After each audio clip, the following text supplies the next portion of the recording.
Good evening, everyone. This is Parthasarthi here. I am the Vice President of MahaSewa, and today we are meeting here to discuss and deliberate on a very important issue, very important matter, very important law point, basically on the MCS Act, which is the Maharashtra Cooperative Societies Act. To be more precise, on the new housing chapter, which is Section 154B, subsection 13, which speaks about the membership, granting of membership of a cooperative housing society after the death of the member, after the death of the original member or the primary member. What is the procedure to transfer the membership?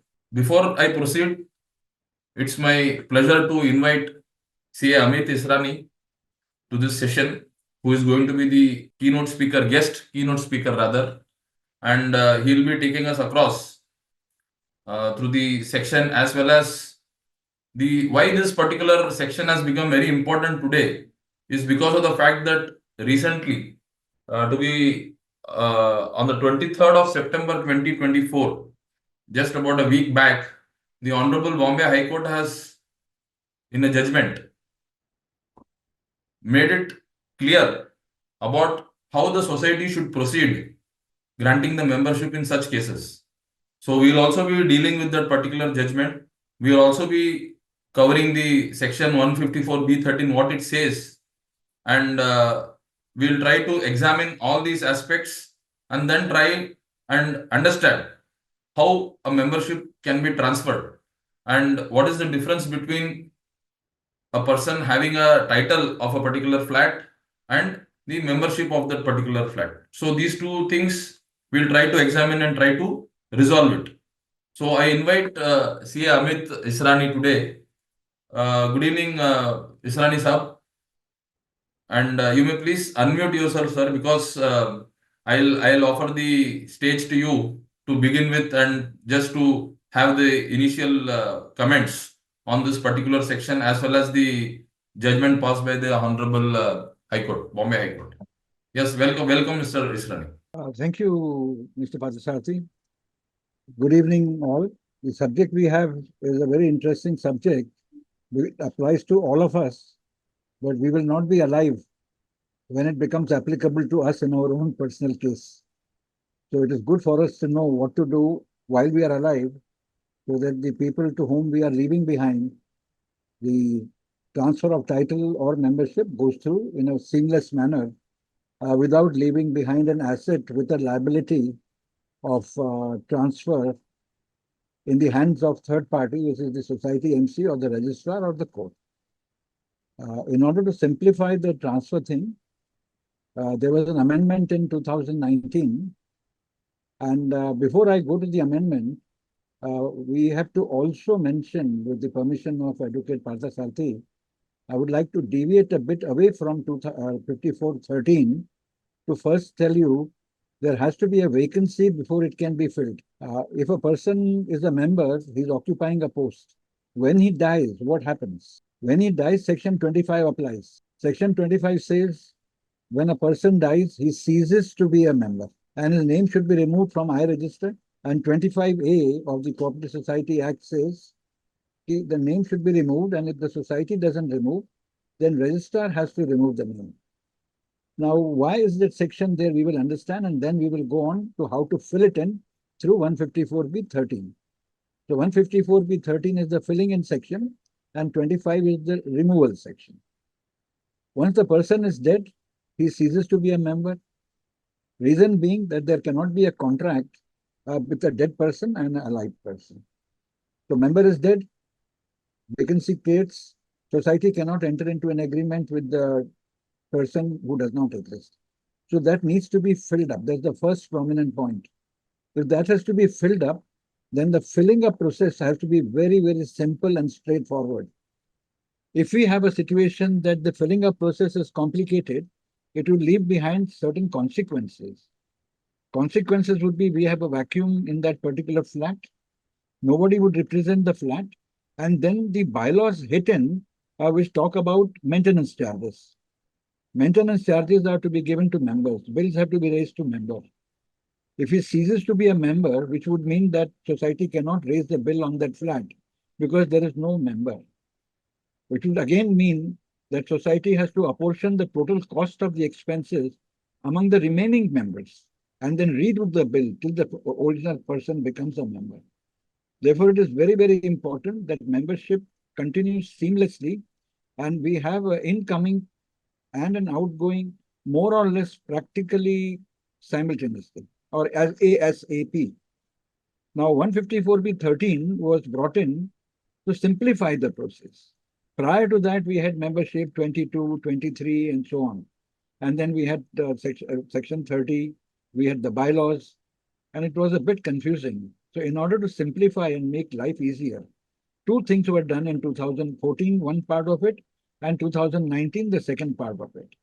In 2013-14, the bylaws were amended and we got a bylaw which says society shall support the widow, give all assistance to the widow so that she is not aggrieved in becoming a member and getting a succession certificate, whatever is there, the process to be followed. So first, the widow had to be given the support in the absence of the husband on the assumption that widow would take away. Then there was a confusion if the widow is a nominee, not a nominee, what assistance to be given, children are a nominee, brother is a nominee, whatever it might be. And then we had the 2019 amendment that took over. Now, in the 2019 amendment, it was becoming very simple to do the transfer, and it was divided into three parts. 2019 154B-13 has three parts. First part says you will be admitted as a member and the rights and capital will be transferred. That means two things are happening in the first part. In the second one, it says if you are a nominee, you shall be admitted. It does not say right title capital to be transferred to you. And third is if there is no testamentary document and no nomination, then what happens?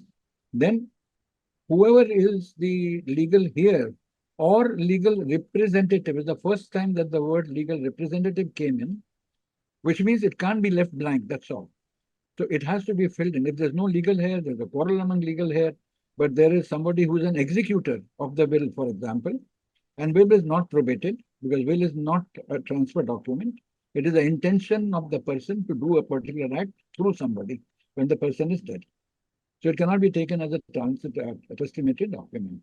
So we have somebody called the trustee or we have somebody called the executor. Executor becomes the legal representative. So till such time that the correct person comes and fills in the shoes of the dead member, somebody has to be there because the purpose of society is to collect revenue. Society wants to get their maintenance. The contract has to continue. If nobody is there, then there is no contract, money is lost. So that is the basic element. Whereby we had the situation coming in. There was again complication because every law creates a law and also creates a confusion. Thanks to the wide interpretation that can be given to suit each one's. And finally, it has to go to court to then lays down the law.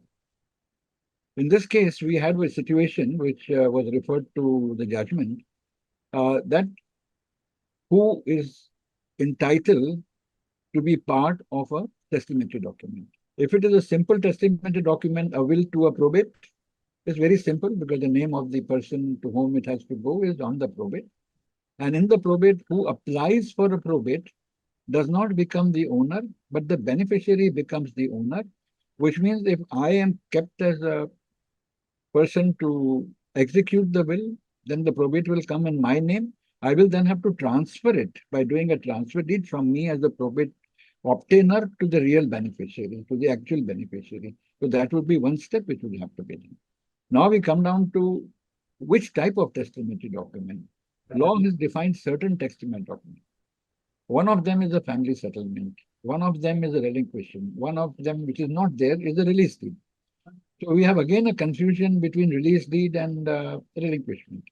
Now, that being a legal angle, I would not give interpretation on law, and I would leave that to Advocate Parthasarthi, being an advocate, because Supreme Court says chartered accountants cannot give legal opinion. We can only make a statement of fact.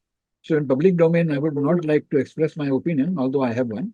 But I would leave it to Advocate Parthasarthi to fill in that vacuum before I get in.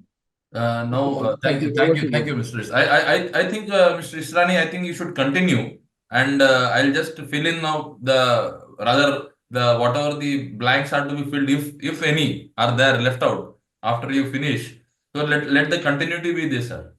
Okay, fine. But then please do remember, because that is the essential Yes, portion. I'll surely do that. Yeah. And also distinction between release deed and relinquishment. Both have I'll- different components, both have different consequences. So both have different connotations, and both have different consequences again. And there are definitions given under various judgments, and there are various write-ups that are available. In one case, you release your rights. In the other case, you relinquish your rights. I release my right means I'm releasing temporarily or permanently. Relinquishment would be a contract whereby I'm giving away my rights.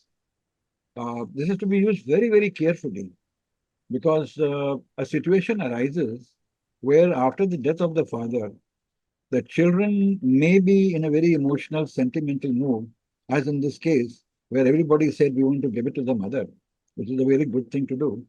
But then when you give away your rights to the mother, again, to bring in the children back, who would be the subsequent owners after the mother, becomes a process. So there are many other ways to do it, which probably anybody concerned would have to consult their legal advisor, depending on the unique case that you have or a unique situation that you may have in your own family. But before rushing to say, oh, I'm releasing my thing, let the mother be there, or let my father be there, or any spouse be there, or husband to wife, or application of mind should be done. What is the level 2 and level 3 of succession? And always make sure that you fill in the blanks at the initial stage, because laws are getting more and more tight. New judgments come in, which makes things more difficult. If you go back to 25 years ago, it was a very simple case. बाप का death हो गया, mother बन गई member, and society would just make them a member with full rights title, and mother could sell the flat, do whatever they want. Those things have changed with the passage of time. When the technicalities came in, courts came in, judgments came in, laws were set in place, laws were interpreted in a particular manner. And now we find that we have now got two clean boxes. One is membership and one is title. Here I would like to clarify that society's role is purely membership under cooperative society law. Society has no role to play in title. Title is within the legal heads or the owners or whoever claims to have a title to sort it out in a civil court. Title is a civil court jurisdiction, membership is a registrar jurisdiction. So first of all, you must look to get your membership. Come with a share certificate as a member, which does not mean you have the title. Because you can be a member, you can be an owner, and you can be an occupier. And we have these three definitions, which also come to us from the definition in the 154B. If you look at the definition of defaulter, for example, they talk of defaulter can be charged under recovery, member, occupier, and owner. So we've got three boxes again, sub boxes which come up. Membership would also come in into one of the two. I may be a owner, may not be a member. I bought a flat, society doesn't make me a member. I may be an occupier, but neither a member, not the owner. I'm a tenant, I'm an occupier, I'm not a member, I'm not the owner, and so on. So these permutation and combinations are there, and sometimes the tenant buys over the flat from a dead person. So then I'm a tenant, and also I have an agreement to be the owner, but I'm still not a member. So these kind of situations which are there are unique for each particular family or each family situation, and would have to be looked at by the legal professional who knows all the facts of that case.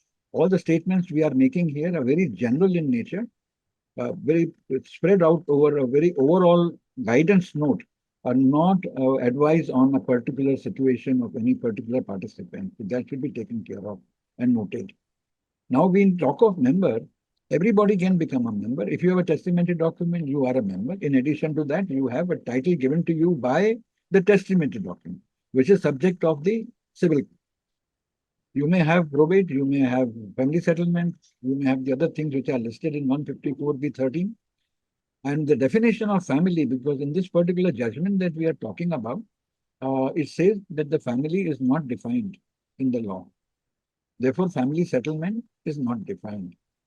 Now, here we have to read the law harmoniously because family is not defined, but under associate member, it says family includes or can be son, daughter, father, mother. And again, under succession, we have class 1, class 2, class 3 here, which will come in different parts of a family. So who becomes class 1 is defined, who becomes class 2 for children of class 1, etc. So if you connect the thing, it is there. So when we have a family settlement, we sit down and say, look, we all agree that mother will be there.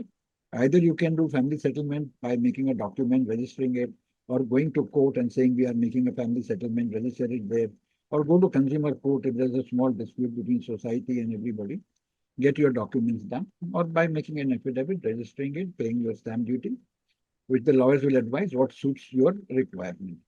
Second part is nomination. Indrani Wahi judgment is very, very clear that you must, society shall make the nominee a member. Shall make, of course, has many connotations. Shall could include may, etc. But we'll take in simple English. Shall means has to be done because you can't be without a member.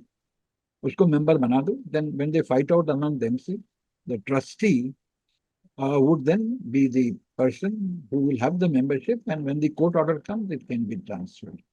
Here it is necessary to also mention that on death of a person, an automatic trust is created of the deceased.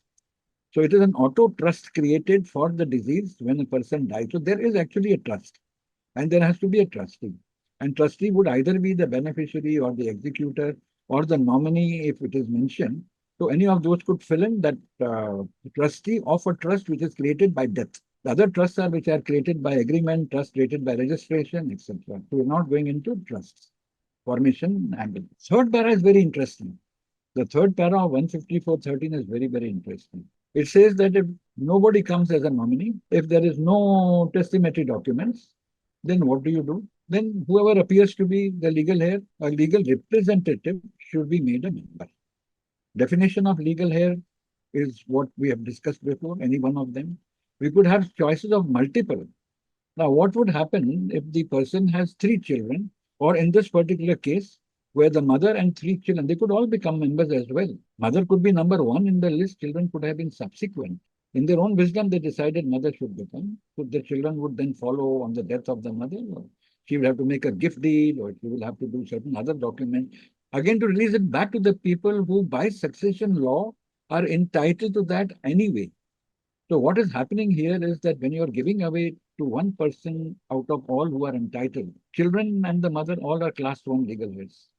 So they all have equal rights. That again, I would request Advocate Parthasarathi to come in at the end of the discussion because I'm about to conclude and fill in the vacuum because I have purposely not touched the portions which have direct legal, but I have given pointers which all the participants can look at and maybe ask pointed questions which any of us can try and address and give. I would give general guidance and Parthasarathi sir would probably give specific guidance.